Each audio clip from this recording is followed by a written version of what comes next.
everyone, happy Monday and welcome to our virtual story time. Our story today is about a queen. Not like a queen from a fairy tale, but a true story of an ordinary girl who grew up to become famous around the world for her beautiful singing voice. Her name is Celia Cruz, and she became known as the Queen of Salsa, a kind of Latin dance and Latin music. So our story today is called Celia Cruz, Queen of Salsa, and our story is going to show us a little bit about Celia's childhood and her rise to international fame. Celia Cruz, Queen of Salsa, by Veronica Chambers. In the fabled land of Havana, where rhythm grows sweet and juicy like oranges in Florida, there lived a girl. She looked like a girl and talked like a girl, but everyone who met her agreed. She sang like a bird. When Celia Cruz was a girl growing up in Cuba, she could never hear the magic others claimed was in her voice. When she opened up her mouth to sing, she heard a girl like any other. But when she sang, her father heard thunder. Her cousins heard the call of the sea. Her neighbors heard a hummingbird. Celia would grow up to be a queen, but she was not born a princess. She grew up in a poor section of town, one of 4 sisters, though the house was also home to numerous cousins.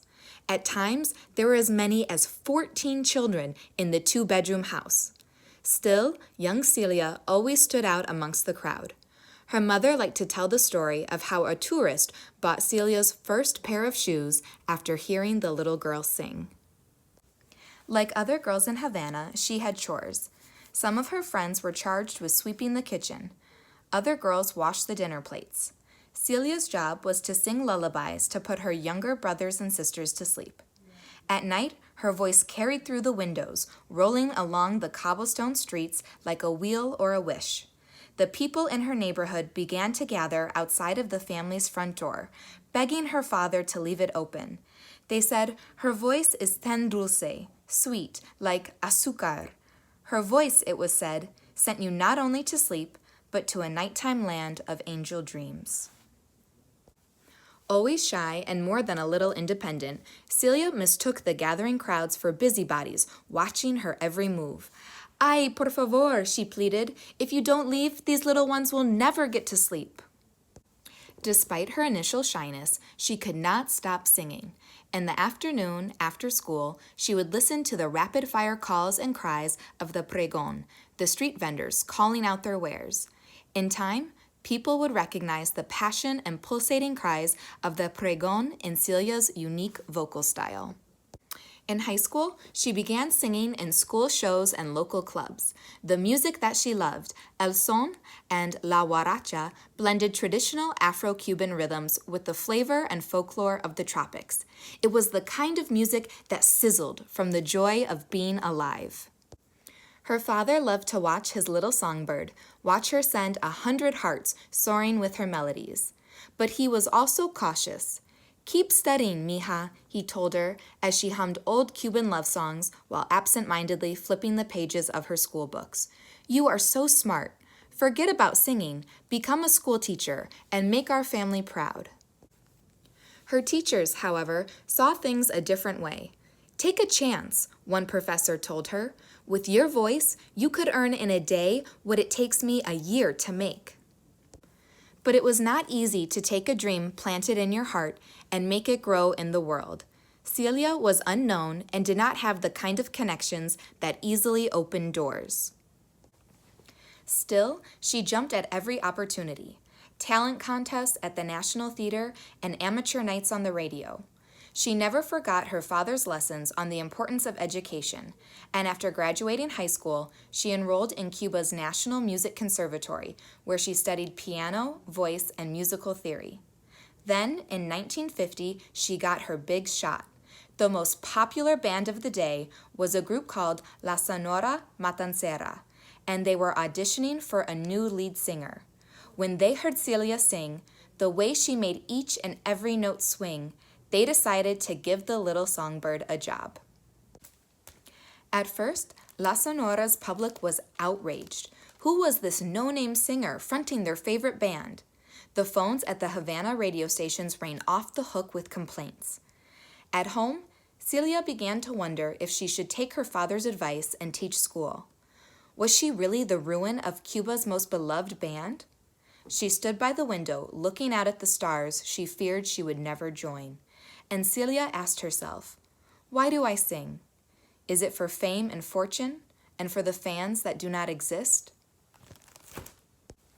No, she told herself, I sing for my parents, the ancestors, and the saints.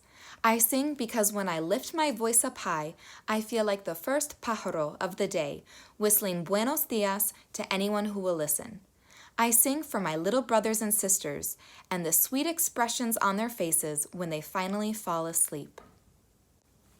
Although Celia was seriously thinking about giving up her dream, her bandmates refused to allow her to quit. As a group, they rewrote the history of Cuban music with new arrangements and a fresh, innovative style. By the time she left Cuba in 1960, Celia was as beloved throughout the country as the men who made the music with her. She'd even earned an affectionate nickname from her thousands of fans. They called the group Café con Leche, coffee with milk, because Celia's skin was very dark and her bandmates were very fair. In the United States, she became a citizen, and her talent was rewarded with a permanent contract at the Hollywood Palladium. But once she left Cuba, politics dictated that she could never return. She would never again walk the streets of her beloved Havana. She would never again hear the cries of the pregón that were the bass and treble of Cuban street life. It was a heartache she carried her whole life through. Still, she kept her heart open. Lost loves make room for new loves. And it was there, in Hollywood, that factory town of movies and dreams, that the young princess of salsa music fell in love with a knight in shining armor. His name really was Knight, Pedro Knight. He was the lead trumpet player of the Palladium Orchestra, and while he dazzled her with his high notes, he won her love with his understanding. She told him that her heart would always be split into 3 pieces, and only one part would belong to him. One part of her heart belonged to the music, and the third piece would always live in Cuba. Celia knew that she met more than her husband. She had met an angel who would be her companion and protect her in this land so far from home. Celia Cruz brought salsa music to every corner of the earth, from London to Zaire, from Brazil to Japan. She recorded over 20 gold albums and is known the world over as the Queen of Salsa. For more than 40 years, Pedro Knight was her king. Celia's performance trademark was a full-throated shout of azúcar. It's the Spanish word for sugar and the only word many say that so perfectly described her voice. Oftentimes when Celia was on stage, she was known for shouting out this word to her fans and during her songs. It sounded like this. Now can you all try and say it with me? Azúcar. In the fabled land of Havana, where rhythm grows sweet and juicy like oranges in Florida, there lived a girl.